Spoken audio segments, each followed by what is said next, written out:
Hi, everyone. I am Desiree, and my YouTube channel is Include a Thank You and all kinds of fun things there. So, we're probably going to have a light show because my lights are flickering just a little bit. I don't know why. I don't feel like fixing them. It's just a light show. And then, of course, we got the light show on my glasses. So, if I don't have these, I cannot see. So, how is everyone doing? Oh, my goodness. We got people from so many different areas. Okay, so first question, what are your favorite techniques? Hmm. I love ink smushing. I could make backgrounds for hours. I find it very therapeutic and relaxing to just bang those out and have them ready for cards. But my ultimate favorite technique is coloring with colored pencils. I love my colored pencils. Um, it takes longer, but I absolutely enjoy that. So those two I think are my top favorite techniques, and then die cutting comes in third. I love to die cut. Oh, thank you. Love my hair. Yes, it's all purple. Gotta have my purple. See, question: how can I avoid blooms when watercoloring, please? Okay.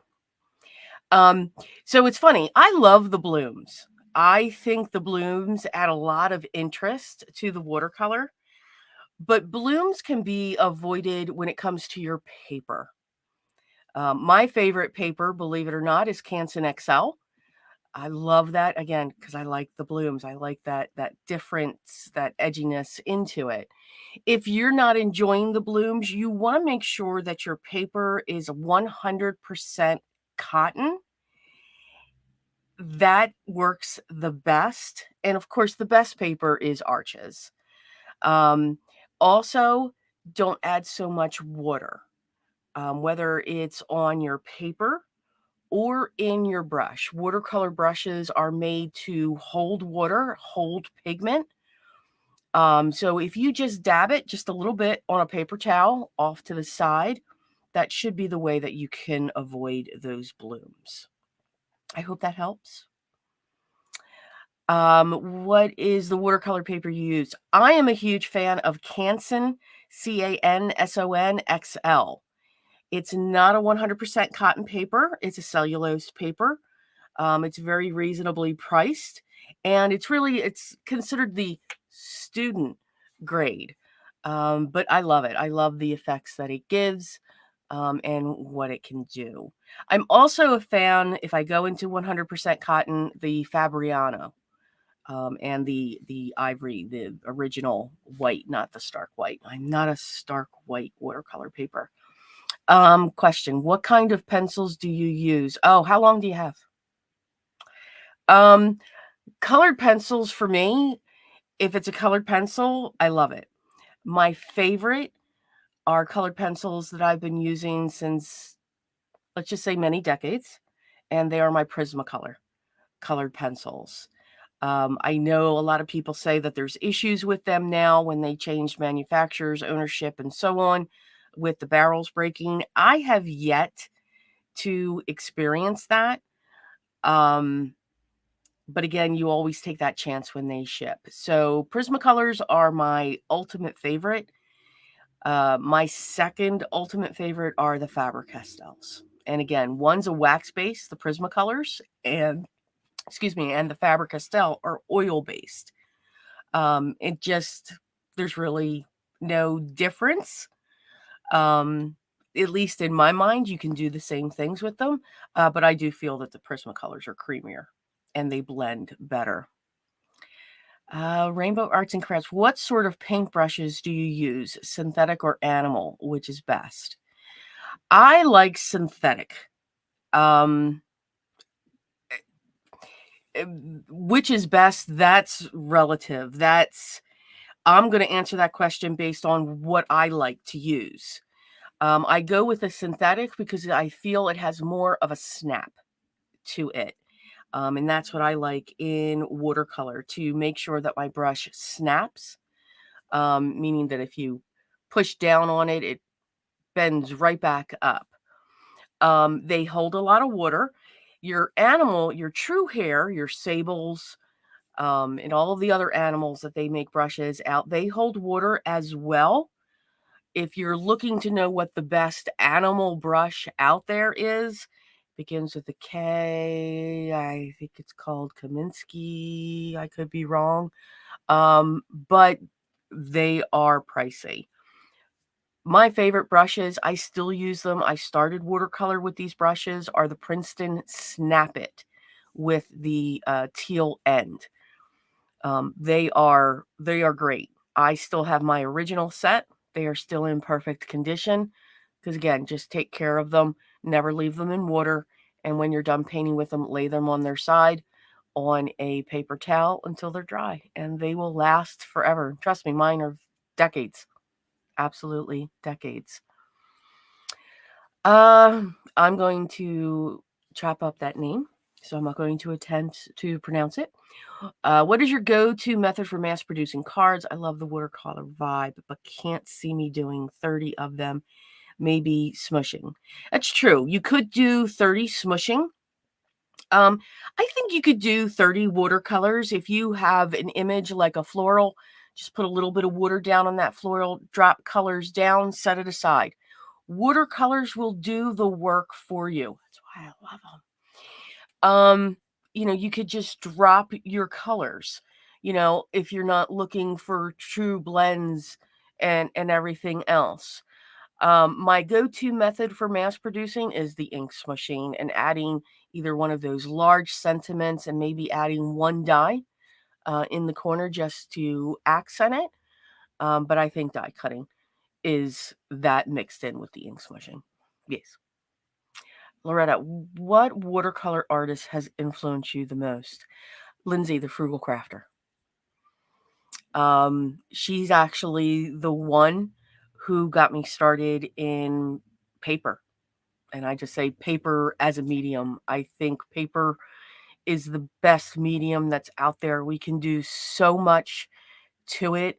We can tear it, rip it, crumble it, paint it, ink it, spray it, all that fun stuff, and get a perfect piece of art every single time. So, yeah, Lindsay the Frugal Crafter. I still watch her to this day. Stacy, do you more often lightly layer your colored pencils or press hard for a deeper color? Great question. So with colored pencils, a couple factors. You don't want to go hard right off the bat.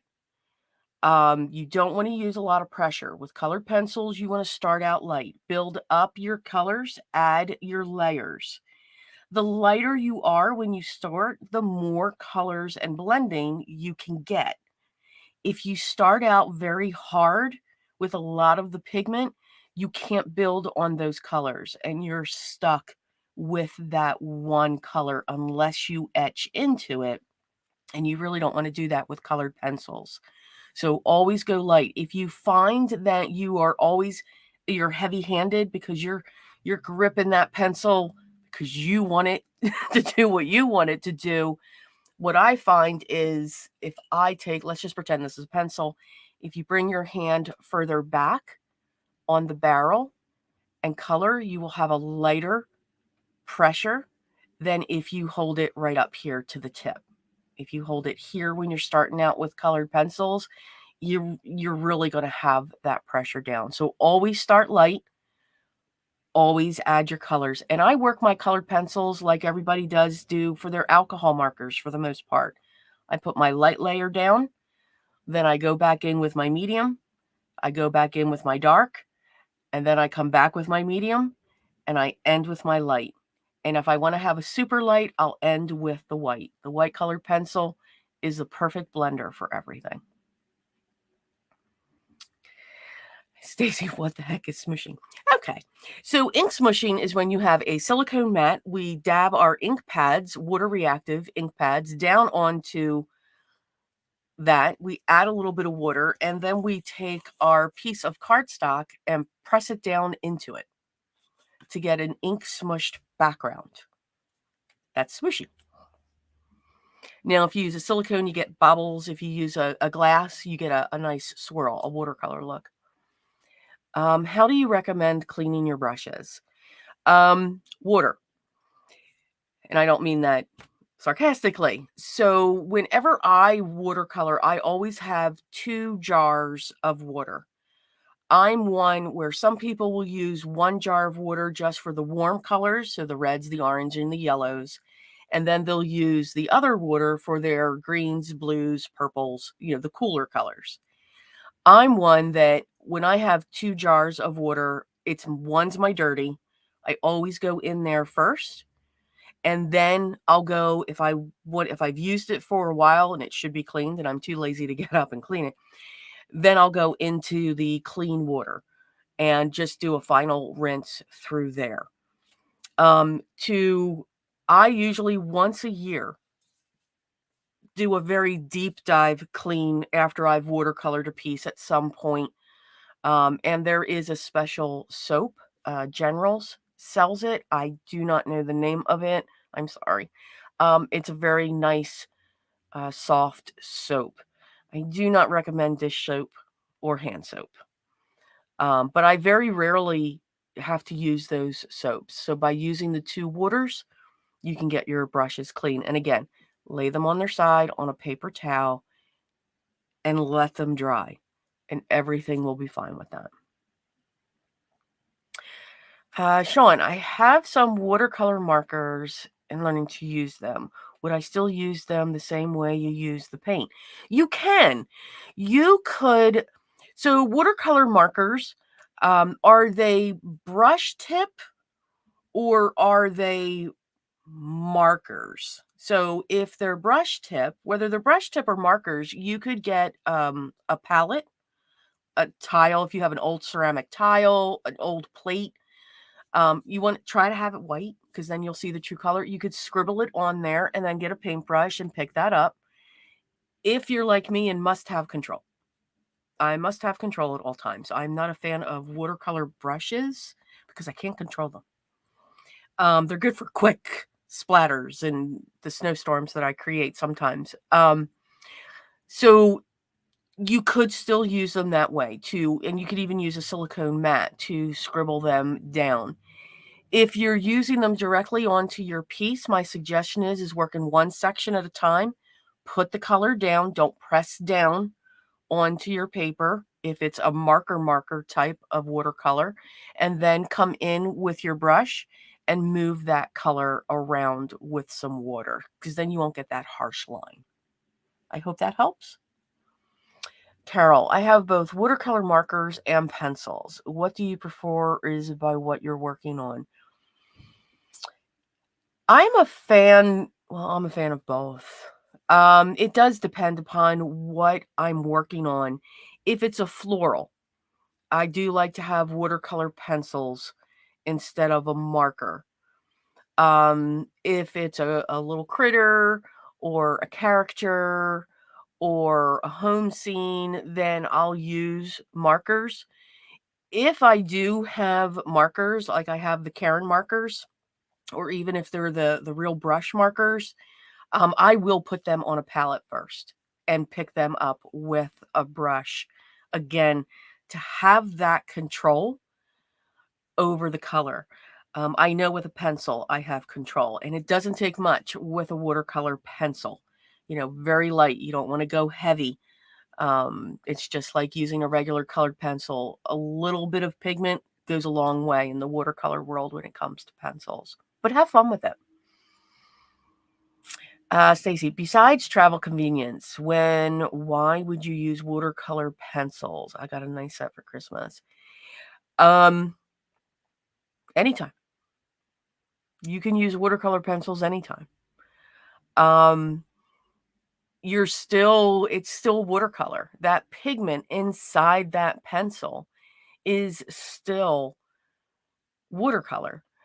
You can even take a pencil and scribble it down. I've taken a watercolor pencil, I've scribbled it down onto a piece of scratch watercolor paper off to the side. And again, I've picked that up with a brush, whether it's a fine liner brush to get those fine details, because maybe I just don't have that point onto it, or it's got that one color that I just want I'll take my brush directly to the watercolor pencil tip to pick up the pigment.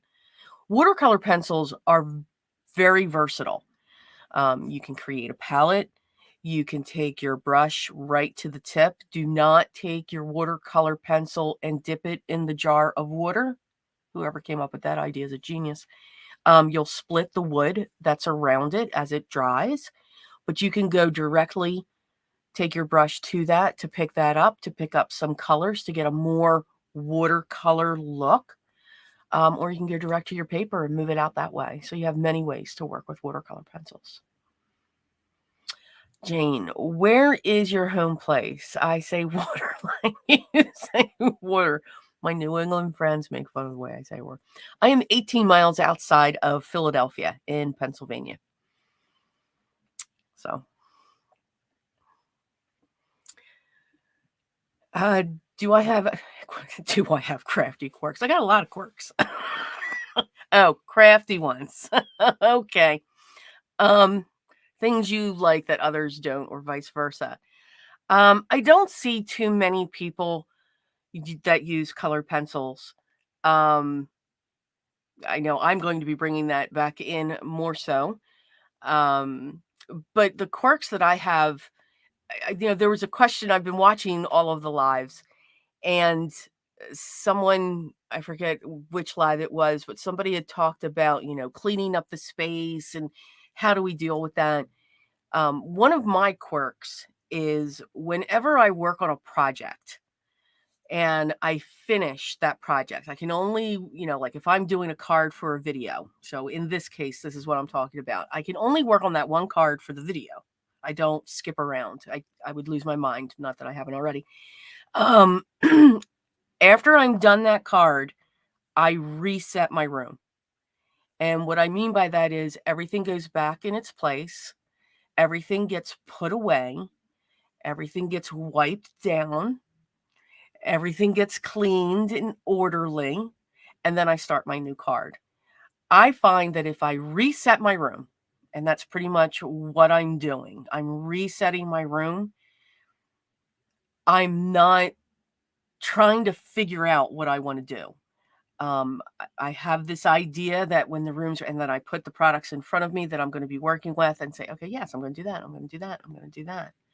So I think that's my one quirk because I don't do that anywhere else in my house. No. Could you show your created card? It was fabulous. Thank you. I appreciate that. That was the card. And that is simply just wetting all of these petals all at once. We're not working on one petal at a time. Who's got that time, right? And then we are just dropping color right where we want the shadow. So around the center, around this edge of the flower. And again, just let the watercolor do its work. I could sit there for minutes, technically hours, and just watch that watercolor work right through the water because you can look at it after 2 minutes and you get nervous and you're like, okay, it's not doing what I want to do. Leave it alone. Stop forcing it. If you come back 10 minutes, 15 minutes later, it's going to blend right out. It's still moving. So always let your watercolors do the work for you. It's like anything we try to do. Question, is Gamsol bad to use for watercolor pencils? You do not want to use Gamsol. I understood that, Sean. You do not want to use Gamsol for watercolor pencils. Water. Use water. Now, you can use a not an alcohol colorless blender. I know people say they've done that. I would, me personally, I would not recommend that. But you can use the Tombow colorless blender for their watercolor pens. Stampin' Up! Used to have them. They were dual ends. You can use those for watercolor pencils, and it's absolutely gorgeous. I think Catherine Puller showed that in her live at 12. So she uses the pen that I'm wiggling my finger. She uses the pen that I'm speaking of. That pen or any pen like that works great with watercolor pencils and will give you the results that you're looking for as well. Stacy, besides your basic craft tools, do you have any favorite crafty specialty tools or gadgets or tools you've treated yourself to? Yes, I have. I absolutely love it. I hug it every day. And I got the Sizzix Switch Plus, the Tim Holtz version. Yes, because I love Tim. He's my favorite. Yes, absolutely. That was my my treat to myself for I think the next 5 years. Yes. The other gadget that I must have, vintage photo.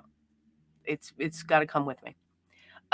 Question: what black ink did you use to stamp the image? VersaFine black. Whenever I watercolor, I use VersaFine black. Black ink. It's perfect for watercolor. It's not good for alcohol markers, but it's perfect for watercolor. Just always wait a few, like 5 minutes to make sure that it's fully dry. Don't take a heat tool to it. Let's not warp your paper now. But I usually wait about 5-10 minutes just to let that dry just a little bit, and then it works perfectly. You have a beautiful, crisp image. Okay. I do, but I can't say what it is. The question is, do I have anything exciting coming up with my crafting that I can share? I do, but I can't share it yet.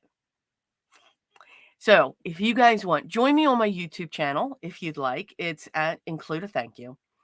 And join me there. I'm going to be doing a premiere, so I will be in the chat with you all on Monday, October 2nd at 8 p.m.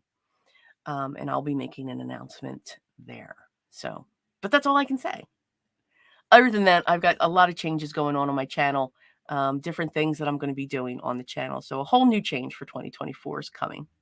Question: what is the difference between VersaFine and VersaFine Clair? I don't see the difference, Sean. I think it's just a relabeling. I could be wrong, though. I could be completely wrong. If I am, please somebody say in the chat. But I do not see a difference between the two. I just still have my VersaFine black, and it's like the Energizer Bunny. It just won't die. And if it's not going to die, it's going to keep going with me. I'm new to coloring. What are your thoughts on Tombow markers and Faber-Castell color pencils? They are both wonderful. They are both absolutely wonderful. Tombow markers are great when it comes to watercoloring. I do think they work better with their blender than with a water. But if you use a Bristol cardstock with them, you'll get great results. Usually you'll get a different result if you use a watercolor paper. And the Faber-Castell colored pencils, they are wonderful also. They are harder.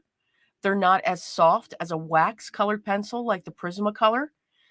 So they may feel scratchy when you first start using them, but once you get used to them, they blend just beautifully. You'll love them both. Tracy, watercoloring and patience seem to go in hand. Yes. Any suggestion for those of us lacking patience? Well, that would be me. So here you go. Drop that color in and let it go. I'm with you. But you'll find that if you start out with the techniques that myself and all of the other 28 presenters are showing here, it's building you up to further techniques. You will build your patience to add this little touch here or add this little touch here as you continue to watercolor. My best suggestion and my best encouragement that I can give you is keep working at it. Keep watercoloring. Don't give up on it. Don't let your patience take over. Let your art take over. Okay? So promise me you'll do that. Please. Please. Okay, so I do see, like somebody said, but we weren't told what. No, we can't tell you what the special is. You kind of have to, if you would go to our YouTube channels again. I do have a special announcement. It's special for me. It may not be special for all of you, but it's something big that I am about to do, and I want to share it with everyone. So yeah, we're making you nuts with anticipation. If you see my Facebook, you'll see my Facebook page, you'll see things there. But if you have any other questions, make sure you leave them in the chat. I'll come back. I'll try to answer them, or tag me in the Facebook group. I will make sure I get to your question and answer that as soon as I can. I hope to see you on my YouTube channel. And guys, continue to enjoy this wonderful summit that Laurel and Justine have put together for us. Thank you so much. I appreciate you guys and all your questions. See you soon.